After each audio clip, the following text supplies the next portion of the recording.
Hi, welcome to The Honest Pour. I'm John Lennart. Joining me today is a Vigneron from France and the US who I've wanted to interview for quite some time. He's quite a character and his wines are fabulous. Christophe, welcome. Thank you very much. It's a pleasure to be with you, John, today.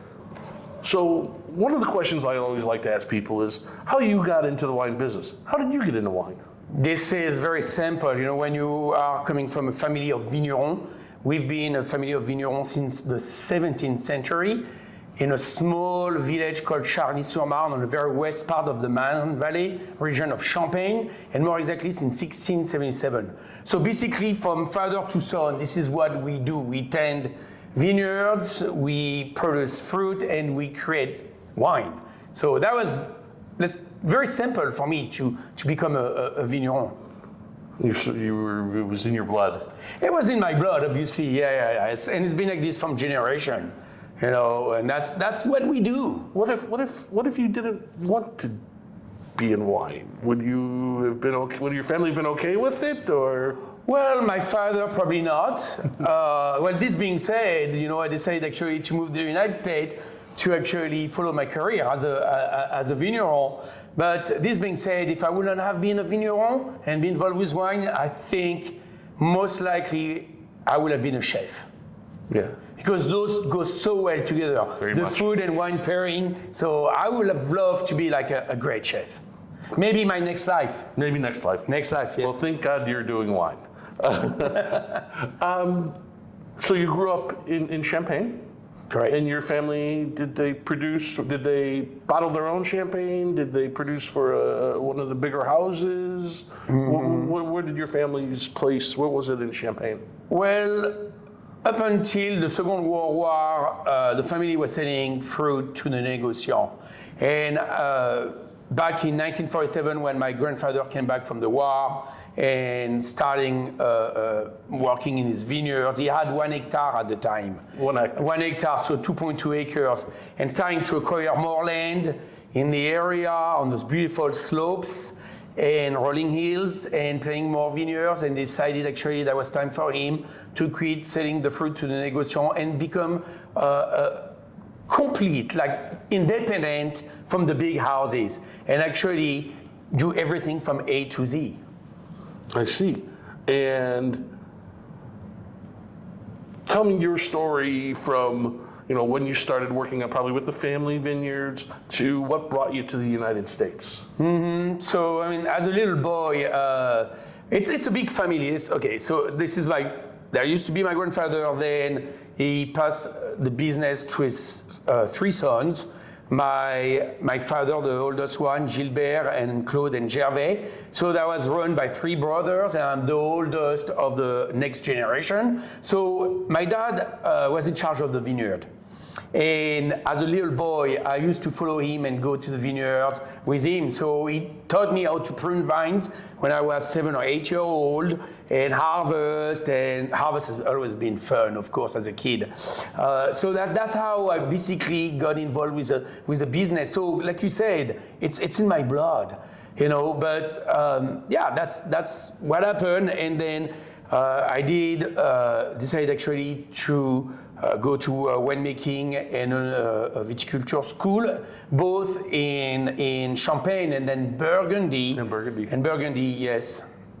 So your family probably focused on the 5 or 7 main varieties of grape growing in Champagne. In Champagne, we have them all, but mainly where we're from, this is a kingdom for Pinot Meunier.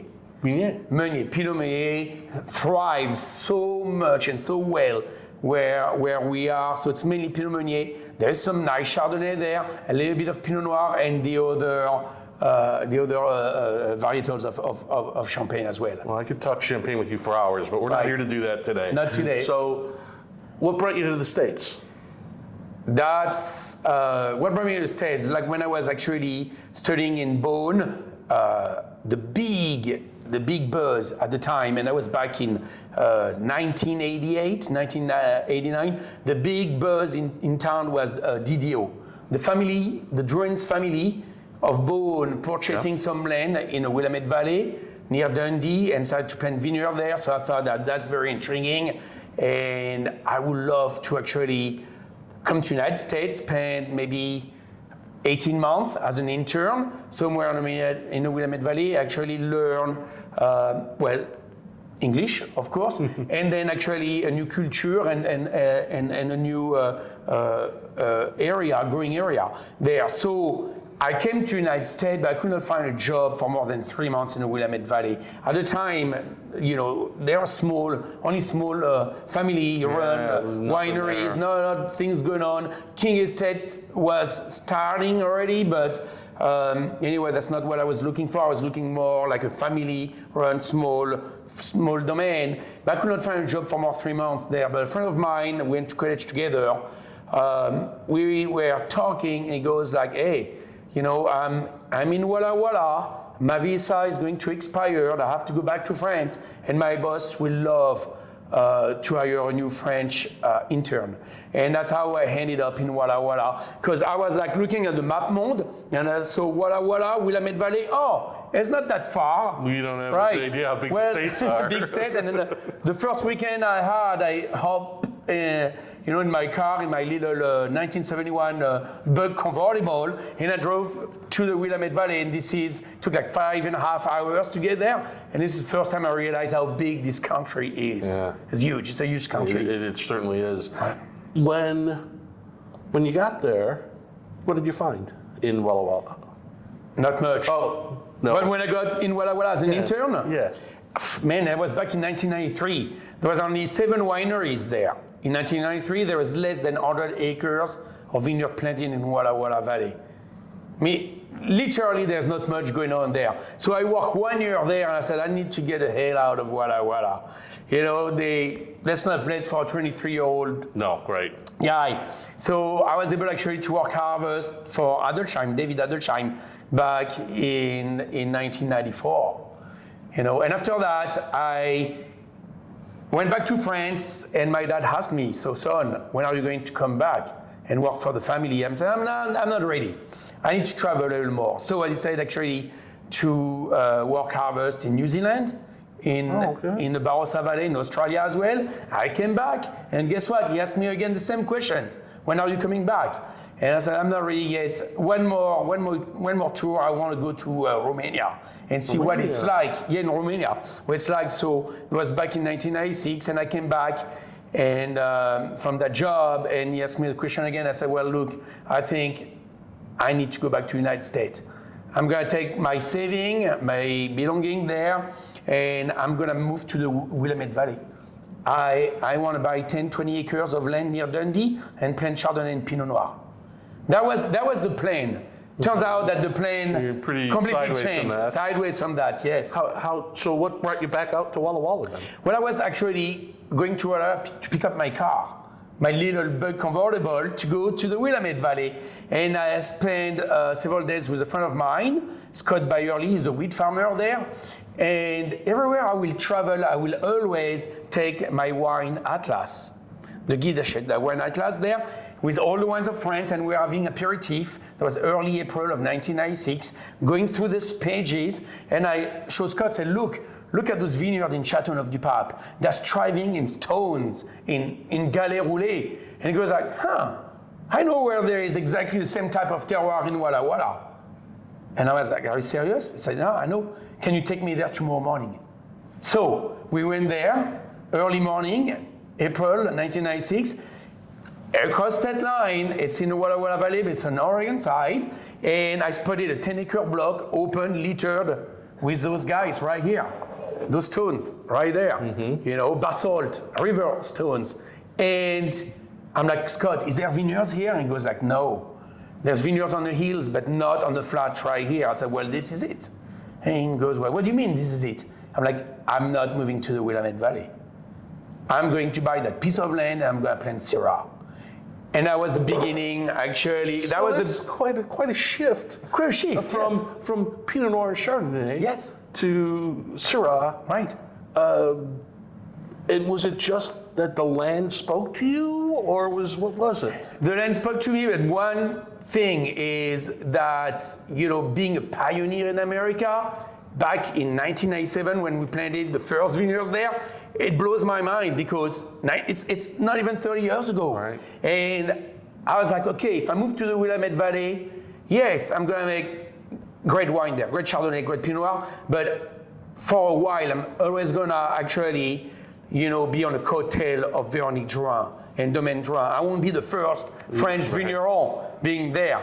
But in Walla Walla, first to plant in the stones of the Walla Walla Valley, first French vigneron in Walla Walla, I'm like, bidding, this is very good for the market, right?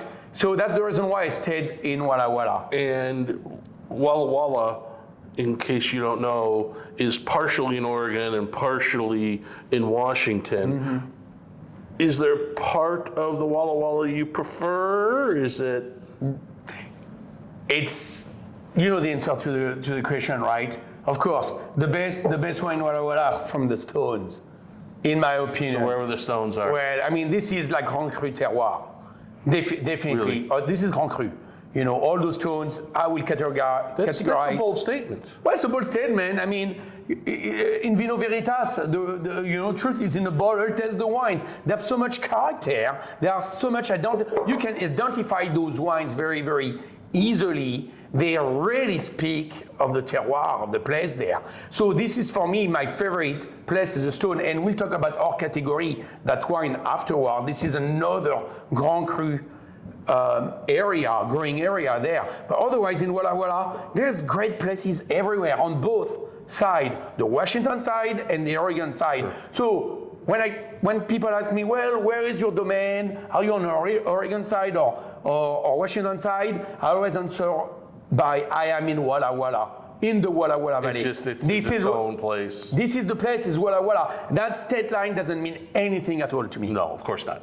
I've long said that Washington, I've said Washington, but I'm learning now that probably Walla Walla or that kind of northeastern Oregon, southeastern Washington area. I've said for years now that it's the best Syrah in the U.S.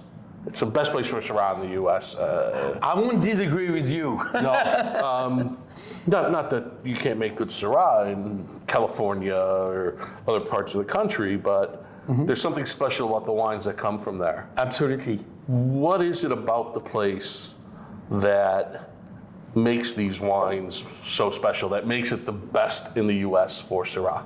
Right. Again, the stones. I mean, this area where we are, it's the ancient riverbed of the Walla Walla River. And the source for our stones are east of that. This is the Blue Mountains, and it's volcanic soil.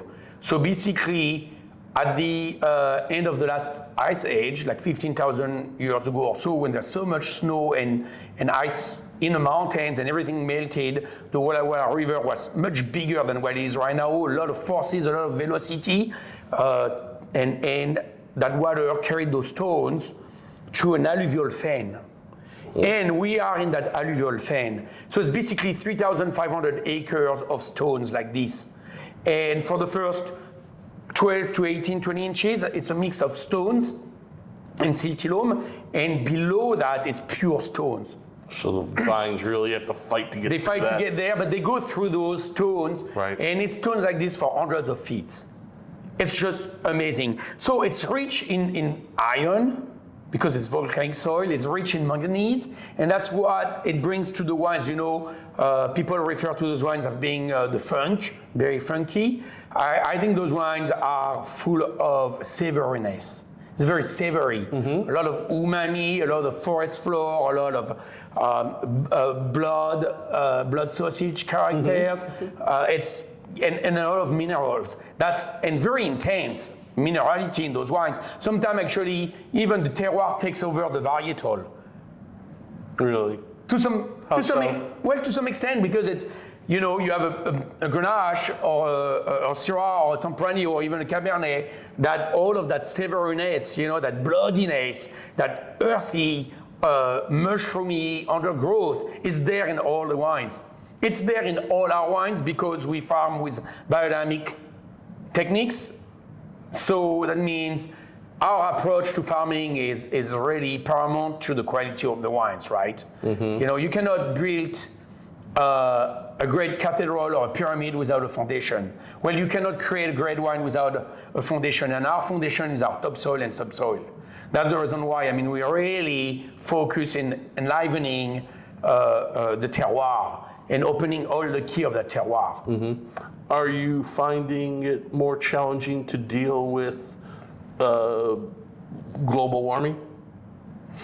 Well, global warming is there. You can tell that it's happening.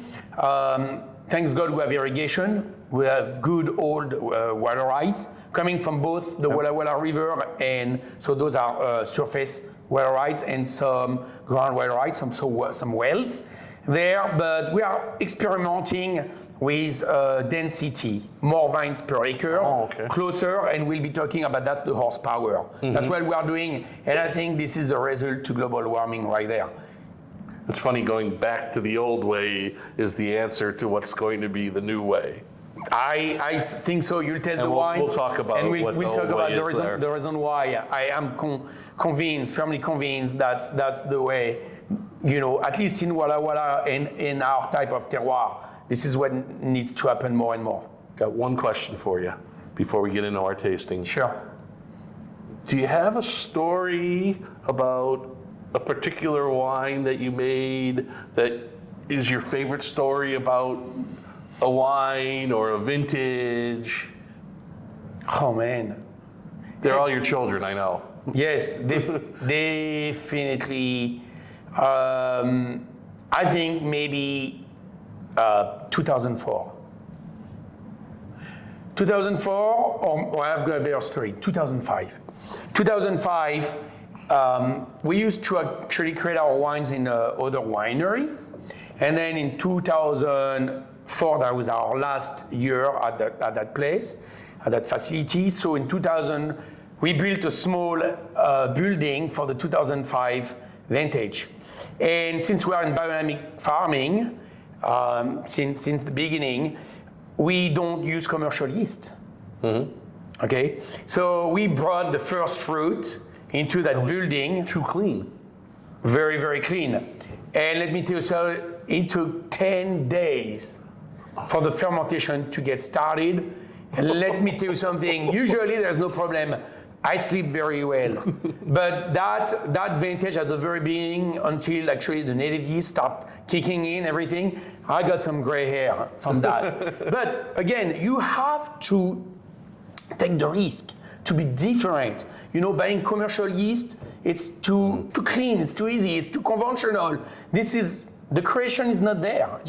This is winemaking. When we use commercial yeast, when you use, you know, the yeast from the vineyard there, for me, this is a pure creation. This is kind of artistic. And that really is the philosophical difference between a winemaker and a vigneron, yeah? Yes. Well, absolutely. I hate the word winemaker or the verb winemaking, because there's the word or the verb to make. And to make, for me, it's more industrial. And a vigneron is a wine grower, is a wine creator, you know, is also a wine teacher. We do some education, right? And also like a heavy wine drinker. I don't know about that. Speaking of drinking, after this short break, we're going to come back and we're going to taste through some wines and talk about each of the labels that Christophe's created. Hey, before we get on with the tasting segment, what I'd like you to do is do me a favor and click the subscribe button. Now, I'm never going to ask you for a donation. I always think this podcast should come free to you. I won't ask you to join a Patreon group or send me any money, but please click subscribe. When you click subscribe, the channel's going to grow. And as the channel grows, I'll be able to offer you some exciting benefits. Right now, I've only got a couple hundred members. If we get to 500, that's when the things are going to start. And at 1,000, it's even going to get better. So please click subscribe below. Now, back to the tasting. Welcome back. We're about to start our tasting session. So Christophe, tell me what you brought for us to taste. We are going to start with the original block, the Cayuse vineyard. So Cayuse in French means stones. And we are going to test wines from the same vintage today, 2021. Like this, we have a better idea of the different varietals, but also different way of farming, and you have a better understanding of why farming and vine density is so important. Okay. But this is the original vineyard I planted with my father and with some friends. It's the Cayuse vineyard. How's that aromatic? Syrah. Wow, so The pretty. aromatic, yeah. Well, first of all, you know what? Cheers. Cheers. Santé. Santé. Well, beautiful aromatics. It's ripe, but it's not overripe. You know, you can tell it's vibrant. There's beautiful minerality there. It's very young. It's very young, of course. It just got released. So these are all the current releases, 21? This is 21, yes. We're just starting to release those wines. They are getting into the market right now. So it's about 96% Syrah and 4% Viognier. It varies. The Viognier varies from 4 to 6% every year. Mm-hmm. This is the only wine that co-ferments, that is co-fermented with Viognier. It's co-fermented, okay. Right, the other Syrahs are 100% Syrahs. So we use a fair amount of old cluster, 70-80% of old cluster here.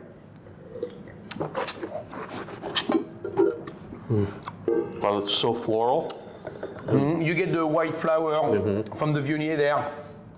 You get a lot of umami, you get a lot of pepperiness and very mineral-driven wine. You know, it's very focused, you can tell. It's ripe, but it's not overripe. It's just perfect. It is. It's how was 21 as a vintage? 21 as vintage is a very easy vintage for us.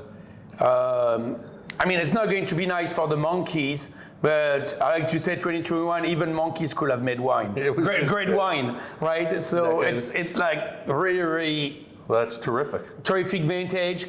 Everything got ripe, but it was spaced in between 3 weeks between the first grapes we brought in, like the Viognier and the last Grenache block. So 3 weeks, it's perfect, gives space, actually, and time to bring all the fruit in, and no rush and no stress to have fruit that might be, oh my God, it's time to pick, but we don't have space in one studio because all the tanks are full. Yeah. No, that was a very easy vintage. That's great. And average alcohol is anywhere between 13.2 to 14.1. So they are in balance. Good, in yeah, terms of very alcohol. much so, yeah. Sometimes Syrah, particularly from warmer regions, could get very hot. 15, 15.5, Right. crazy. Right. Tell me about Cayuse. It was your first vineyard, yeah? Yes, the first one planted. And how much land does Cayuse? it take, and how much do you produce? Okay, so the Cayuse is 10 acres, so we have mainly Syrah planted there. We have an acre of Viognier, and we have a little bit of Cabernet Sauvignon and Merlot that goes into the Camaspello. This is our Bordeaux blend. But the Cayuse, to answer your question, John, the production of Cayuse Syrah, it's about 750 cases every year. This is our flagship. This is our biggest production that's your of one biggest. wine. Yes, 750 cases. So we're going to talk a little bit about the scramble to get some of this wine, but 750 cases is like nothing. I mean, Well, it's almost 10,000 bottles for the whole world. Sure. You know. Well, it's delicious. It's this wine in 10 years is going to blow your mind. Right. I mean, you're already getting that beautiful violet and roasted meat. So the wine usually the soft spot for our wines, it's about 5 to 7 years. They're restarting to open up and shows secondary aromas, and then from there on, I mean, it gets better and better. I mean, those wines are like 15, 20 years old, easy. Even, you can keep those wines for, more time if you want to. And even though the production is low, you can still find this wine at retail. Yes. And definitely on restaurant wine lists. Yes, mainly. Better restaurant wine lists. Yeah, definitely. What's next? What's next? So, we are very known. I started Cayuse, obviously, and that's what we're very known for at the beginning. But from there, I decided actually to start other project. So, and that comes with different approach in the vineyard. Every time there's a new project, there's a different approach in the vineyard. and with viticulture. So we have the No Girls. This is the second label under the Bionic Wine We got to be portfolio. careful. We got to be careful with this No Girls. What's this title about? Well, I mean, I own a brothel downtown Walla Walla. It's not a joke. I own a brothel, but it's been closed in the 1950s. Okay. On Main Street, Walla Walla. And when you go upstairs, nothing has changed. And on the walls, it's painted No Girls, right? So that's the reason why I thought it would be kind of whimsical and fun to call a wine No Girls. I mean, I know that some people don't like the name, but that's okay. Time is a little sensitive, but when you understand the Concept. the concept, where Right. it comes from, Right. then it's, okay, this is what that is. It's a Absolutely. homage to... Homage. You know, you have to pay tribute to the pioneers here in that area and never forget your roots. Mm-hmm. And the Walla Walla used to be known, it was a Wild West, it was known for prostitution. It was known, that was the road to go to the coast, right? Mm-hmm. So people would stay in Walla Walla, and there was farmers, there was like military, there was prostitution, and it was not that glamorous back then. It was hard living. You know, yes, hard living, and even for those girls. And so now, I mean, it's like, hey, we cannot forget that. Now the wine industry is definitely changing Walla Walla as a city or as a valley. This being said, never ever forget your roots. Very good. Now the color on this is very pretty, almost delicate. Yes, it's Grenache, 100% Grenache. 100% Grenache, which is becoming, Grenache is really sort of making its stake in the wine business over the past couple of years. Absolutely. You know, in business in America, in California, obviously, and also in Washington, and Walla Walla. And I love Grenache, and I think, of course, what put the stones on the map is Syrah, but Grenache is as good as the Syrahs. I mean, the only thing you see less Grenache because you cannot actually, a grower cannot make money selling the fruit. The yield, the crop is too low, so you have to grow and actually make the wine yourself. Mm-hmm. This is the only way actually you can make it with Grenache. So Grenache is definitely beautiful, and what I like about those Grenache, they are great substitute to Pinot Noir. Very pretty. I did a tour around Papillon and into Spain, where we were all Grenache and Garnacha, and it's such a versatile variety. Completely. And what is your take on Grenache, on this? On Grenache, I mean, our Grenache are definitely not on the riper side. I mean, those Grenaches are, the yield there is about, is ridiculous. It's about 1.5 tons per acre. It's about 20 hectoliters per hectare. Think of Châteauneuf-du-Pape, for instance. I think the appellation is 40 hectoliters, twice as much, and they get right there. Mm-hmm. You know, there, it's, I think, 13.6 or 13.8% alcohol, and it's really struggle to ripen, fully ripen where we're at. But you know that all the varietals make the best wine where they struggle to ripen, the limit of ripeness right there. Right. And this is what you get there. This is very pretty. There's so much finesse. I think when I describe this wine, it's, I mean, coming after something bold, it's going to maybe seem a little more so even, but wow, really pretty wine. Mm-hmm. I want food with this wine. I want food with this wine. I want a pork shoulder, roasted pork shoulder with thyme and potatoes, carrot, and turnip. That will be wonderful, you know. Or like maybe a fish, a beautiful sockeye salmon on a grill. That's the reason why I said actually this is a great substitute to Pinot Noir from Oregon, for instance, from the Willamette Valley, for sure. And what's the production on this wine, and where's it grown? Okay, it's close to the wine studio. Okay. It's a vineyard. There's 3 acres of Grenache planted there, and it's roughly 300 cases. Okay. Production, 100 cases per acre. So this is going to be more direct to consumer. This is more direct to consumer. We have a little bit of distribution in very targeted market like California, Chicago, Oh, wow. You know, great. Colorado, Florida, New York. We're not in New York. Our distributor is they not. want more wine than you Well, can give they're them. not comfortable with the name No Girls. Ah, It is what it is.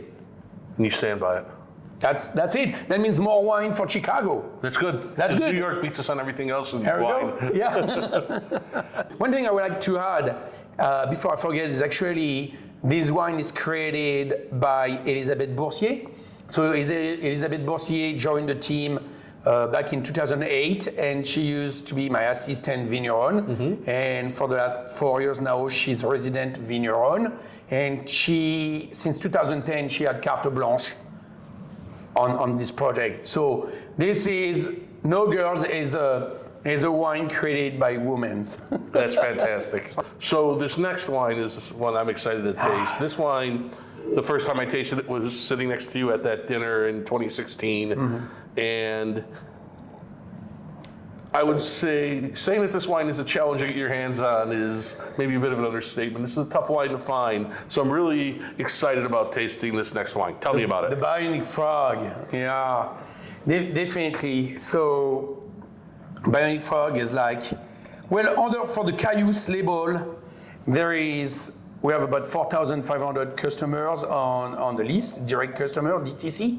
So we sell about 85% directly to our list of consumer, and then the rest goes to retailer and great restaurants. And for the Bionic Frog, we have a waiting list for the waiting list. Because we only produce 350 cases a year. Yeah, this nothing. is it, out of 3.5 acres. Santé, thank you for bringing this. Oh my God, it's so potent. Talking about true terroir, you have blue clay. It really is. Very like clay component, earth, like gravel, dry gravel. Yeah, I get that dry gravel for sure. You get a beautiful roasted meat. You get some soy sauce. There's that kind of soy umami, yeah. Absolutely. Also some mustard seed. It's always like that. That nose is always like that. And tell me about the name. Bionic Frog. This I is know there's a great story about the name. Well, I think there is a great story. This is my nickname. I'm the frog. Not only the frog, but I heard that nickname when I was working in Australia, in the Barossa Valley, at Janky Vineyard in Roland Flat. And anyway, so when they, because the British and the French, the British call the French the frogs because we eat frog legs, and we call the British the roast beef because right. They are so pale and white skinned that when they go outside and get a single ray of sunshine, they turn pink. Right. So he called me, so we were the frogs, but we were having some maybe a bit of, back then, like some drinking contest, and one day I kind of, win that contest, and that day he called me the Bionic Frog. So the Bionic Frog. This is special wine. Right, special wine. That's the reason why. Back when I decided actually to call this wine Bionic Frog and having a goofy, cartoony label, for me that was like, there's an expression that I really love in English. It's like, never judge a book by its cover. In French, we have the same, but it's like, l'habit ne fait pas le moine. And that's the reason why, basically, it's like, don't judge the wine by its label. Mm-hmm. So that's the reason why. And it's basically, this is our flagship wine, hard to get, the most expensive then of the lineup until Horsepower. And then you have a crazy goofy label. The ones are very spectacular, right? Very. It's so intense, this wine. It's got roasted meat and black and purple fruits, and there's definitely that minerality. I like the descriptor you gave of the wet clay. The wet clay completely, and the mouthfeel. Well, the texture is tannins. velvet. It's velvet, and it's kind of a spheric. It reminds me of a ball. It starts on top of the palate and goes on the side like this, and it swirls back and forth. It's like a tsunami coming into, How do you age this wine?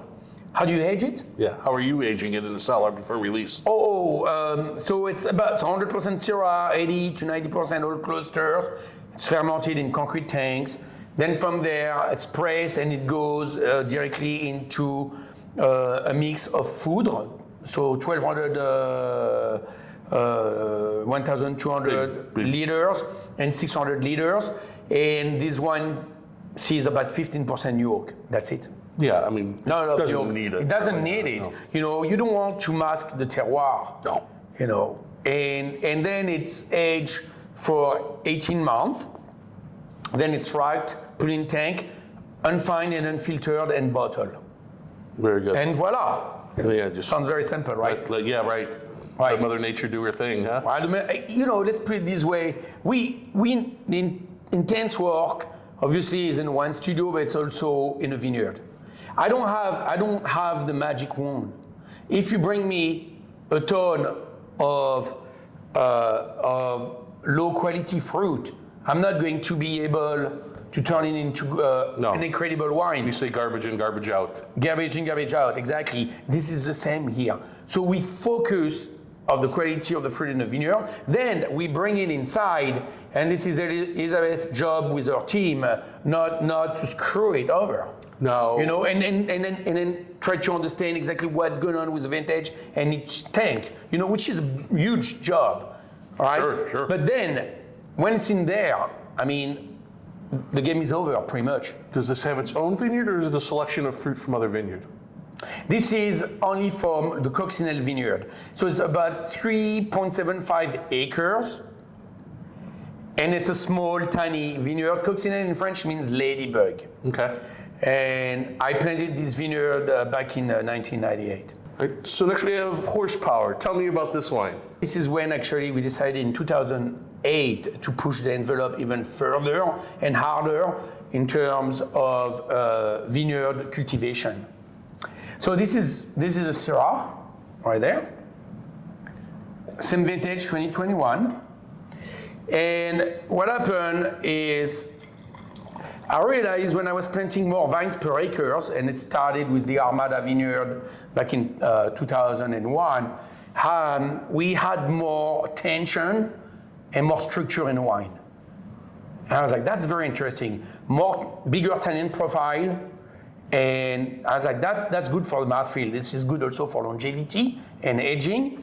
So I wanted to pay tribute to my ancestor and my grandfather that worked with draft horses, all the vineyards until 1956. And then he bought the first tractor in the village. Really? Back then, yes. The last horse, his name was Bijou.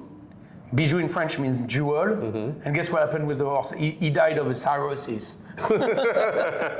Poor Bijou. But so I wanted actually to see what it was like. So I bought some equipment from Burgundy. I brought that over, and we started with Zepo, a Belgium draft horse.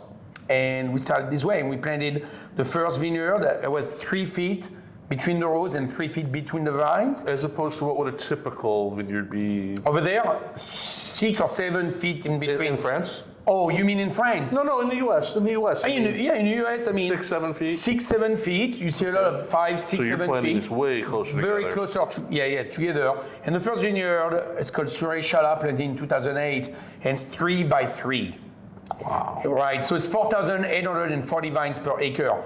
We realized that maybe it's just slightly too tight for the draft horses. They go through, no problem, but the next vineyard we planted, the tribe, and then this is high contrast, we decided to plant the vineyard 3.5 feet between the rows and 3.5 feet between the vines. Okay. So there's a little more space for the draft horses, for the plows, for the teamster or the man behind, leading the horse. And this is what we have here. So what's the beauty about those? It's like there's so many vines per acre that all the vines are in a shade. Each vine, each row shade the other row. This is what we started talking about earlier, where as global warming's influence affects the vineyards, this is protecting the vineyard just simply by planting the vines closer together. They give each other shade. Right. So protecting the fruit. Yes. From sunburn and from that intense sun from Washington. So what we realize, and that's very interesting, John, is actually that shade create like actually a natural shield, right? And what happened is actually those those grapes, they ripen usually 7 to 10 days later than other vineyards at lower brix level. Bingo! Right, I mean, those wines are like 13.8% of alcohol, right? And then they hang, so you have longer hanger time. That means the stems are riper also, so they are lignified, and you are able actually to use more old clusters, which I love. It's like about What do you love about that? I love old clusters in Pinot Noir, Grenache, and Syrah. Why? And it just had a frame. It has a column vertebral, so it's a spine. It had a spine, and it also had an herbal quality and spice and some savoriness that you don't have actually if you completely distem those varietals. That's it. And then after that, we use a very old world approach. That means no new oak. No. Some of my favorite Vigneron. I don't think the wine needs it. I mean, it's already kind of grabbing you and shaking you around a little bit. This is a serious, strong wine. Well, it's serious, and it's also this type of wine. The horsepower are not mainstream. Either you're gonna love the wine, or you're going to say, "I'm sorry, but it's not for me." You have to understand it. You have to understand, and that's okay. If that's what's going on with people, it means like mission accomplished. It's not for everyone. Yeah. And I'm okay. You know, I mean, we're not here to create wine for everybody, right? I create wines that I really, really love, and that's the bottom line. Beautiful. Yeah. This is, again, I'd like to revisit this in a good 10 years. Actually, I have, in my cellar, I have a 3-pack of the 2014. The Syrah or Tribe? Tribe. 2014, 10-year-olds, go for it. Open one bottle, make sure to decant it for an hour at least, and you are going to have a wonderful evening. Oh, yeah. With that, maybe a rack of lamb or leg of lamb. Yeah. Or steak tartare. No, that's a good one too. Yeah, steak tartare, yeah. Yeah, this definitely has the bloodiness. the backbone, the acidity, the.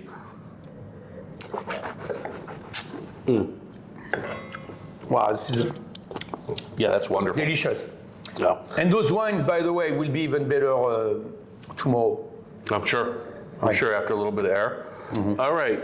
I love the name of this wine because you wouldn't know by looking at me today, but I was a pretty big cyclist in my day. All right. So this makes me think of the Tour de France. Of course, our category. And is that where you got the name? Of course. Because our category, you know, like when they go through the mountains, there is class 1, 2, 3, 4 Of hills. of the hills. And then Beyond our category, 4. beyond 4 is our category. This is the steepest. Yes. And Right. most difficult. And most difficult. Challenging. Most climbs. challenging. And that's the reason why this vineyard is planted along the North Fork of the Walla Walla River in the foothills of the Blue Mountains. Okay. So it's about 15 minutes from the Stones, from the wine studio. And it's a very special place there. I hope one day you come and visit. I will. That place. This is where the North Fork of the Walla Walla River meets with the South Fork. And steep hills. There's areas of like 60%. Oh, like Germany steep. Germany, Côte-Rôtie, Hermitage. Douro Valley. Right.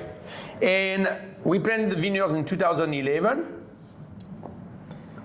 100% Look Syrah. at that color. And it is 100% Syrah, and out of 2 acres, we produce usually about 1,800 bottles per year. Okay. And this wine automatically ripen even later than the other vineyards. It's cooler where it's at. Yeah, absolutely. So basically, we use 100% old cluster here every year. Black pepper Orama. Cheers to that, man. Santé. Yeah, santé. Wow. Oh yeah, that's black pepper. It hit me right in the face. Black pepper, bacon fat. You have like some violet oil, Yeah. some like charred meat. Great texture. Again, those super fine, silky, not velvety, silky tannins. Just they're almost not even there, but it just gives a little lift to the whole thing. It's there. It's not like drinking a Bordeaux where you get that mouthful of tannin. This is But believe it or not, John, the tannins are there. It's just like those wines are young, and the tannins are buried under the baby fat. Once those years on 5, 6, 7, at least years, when they're starting to lose their baby fat, the structure is there. You've got more structure going on. This is exactly what's going on with all those wines. Year in and year out. So they are approachable right away, and there is no deep in those wines. Right. Usually, I mean, you say, oh, if you feel like opening a 3-year-old, 5-year-old, they will always deliver. Well, I think that's what's happened. Probably since the late '90s, where we're making wines now that don't need to lay down for 20 years. That we could open today and have a wonderful experience. Whereas, if you would have opened up a 77 port in 1980, you're ruining that wine because you it needed that 20 or 30 years. Today I could open up a vintage port that's just released and it's gonna be a beautiful wine to drink now, or if I want to wait the 30 years, it's gonna be a different wonderful experience. And I'm finding that across the wine world, we're making better wines and wines that are approachable younger. Longer, absolutely. So you'll be valuably rewarded should you wait your 10 or 20 years. Definitely, and there's a reason why, John, you should come to Walla Walla and I will open the 2014, the inaugural vintage of our category for you. That'd be wonderful. Yeah. So, and again, this is strictly through direct-to-consumer, I'm sure. Well, mainly, there's a bit in some great restaurants in Chicago, New York, and so on. But if we're not in, I have people who watch from all across the country, all across the world. Where could they find these wines should you be in a market where you can't buy them retail? If you can buy them retail, I think they definitely should contact us. And how do they do that? www.bionicwines. Bionic Wines. So BIONICWINES.com, and this is how you can get on all. You'll be on a waiting list. There will be some on the waiting list like Cayuse, No Girls, our category, Horsepower. We've been planting more vineyards because this is, for me, this is the next step in the future, the high density vineyard. So now we are like 5 vineyards, 5 sites, 20 acres. We have 5 draft horses, 3 teamsters. Every time we do a pass, for cultivation, it's the equivalent of 50 of 1 man and 1 horse walking for 50 miles. Wow. So we have 20 acres there, that's it. But we are still growing this brand for Grenache and Syrah. Grenache too. Yeah. Okay. Yeah, I love the Grenache from Horsepower. Great. Well, we're going to have one more wine to taste. Let's take a minute. We're going to clear the way here, and we'll be right back with you. So we've been talking a lot about wines out of Walla Walla. Even though that's not home for you obviously is Wisconsin because of your accent. Texas. Texas. But obviously France, and Champagne is where your heart is, I'm sure. It's my heart is in both Champagne, France, and of course Walla Walla, America. Sure. Both countries. But you haven't been doing anything in Champagne. Dad asked you to come back. Well, you finally came back. When did that happen? And tell me that story. Well, this happened. We started the first vintage in 2014. So, but prior to that, so this is Champagne Christophe Baron, right here. But prior to that is my parents, when they retired, they said, okay, I have a sister, her name is Isabelle, and say, well, we're gonna give you the vineyards. So let's sit around the table, and then we are going to decide, how we split the vineyards. So we sat around the table, and my dad said, just one thing. I just want to make sure there is no argument around that table. Otherwise, you'll get nothing and like it. That's right. So don't worry, there is no argument. And I love my sister, she loves me. So this being said, my parents asked me what I would like. And I said, I'd love to have some old vine Pinot Meunier. And my sister was like, well, That's great because I would like the younger vines. And talking about the younger vines is like a vineyard that's 30-year-old. The old vines are like from the late 60s all the way down to 1925. Really? They Yes. survived the war? Yeah. I've got a vineyard next year will be 100-year-old. Wow. Pinot Meunier. So I got, all my vineyards are Pinot Meunier. And this is a 2019 Les Alouettes. And so basically, I've been selling the fruit. First of all, cheers. Santé. Ooh. Oh, wow. I've been selling the fruit to my family. And then what I told them, I approached them and said, in 2014, look, I'm gonna still keeping selling you fruit, but I would like actually to create my own little label and to sell to my customer and my mailing list in the United States. And they were like, okay, fine, that's great. So they follow my protocols in the vineyards as far as farming goes, and also in the cellar as far as the elaboration of the wines goes. So it's 100% Pinot Meunier. I've got 4 vineyards. And that's not very typical with Champagne. Well, I mean, if you are from the western part of the Marne Valley, this is the kingdom for Pinot Meunier. This is where it is. This is where it is. This is what the greatest gift from my parents, you know, it's beside love, is those vineyards, you know, and I want to keep those vineyards and create something wonderful from that fruit. And how much do you produce? So we produce about 1,500 magnums per vineyard. Magnum is the perfect size for Champagne, isn't it? Well, that's what Ernest Hemingway said. You know, Champagne is, you know, tastes always better in magnums. And I won't disagree with him, actually. So magnums only because they can age, that one can age. I want to show the world and the Champenois that actually all vines Pinot Meunier from low yield, bottled in magnums, and with 0%, you know, no dosage, brut nature, what it can give. So they are very approachable right away, and they're gonna age. I opened in 2014, the inaugural vintage a few weeks ago, and it's incredible how the ones actually is capturing more complexity, some Comté, you know, cheese, the Comté characters. It's beautiful. It sure is. How much makes it to the U.S.? All of it. 100% production comes here. Yeah, except like few wine shops and few restaurants in France. Sure. But otherwise, everything comes to the US, and we bring out of 1,500 magnums produced per wine, we bring about 1,100 magnums per wine, so 4,400 magnums. And most of the wines are sold through the mailing list and then specific wine shop and restaurants in the country. Very nice. Lovely Champagne. This is a wine that you should have in your cellar. Yes, absolutely. And then this is a perfect size. I mean, sorry, for two. For two, it's For two already, right? It's the perfect size, right?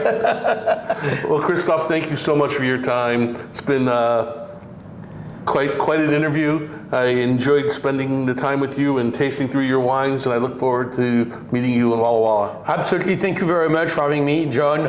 And I would like actually take the opportunity to invite everyone to Walla Walla. The door is always open. Please come to visit our beautiful little Walla Walla Valley.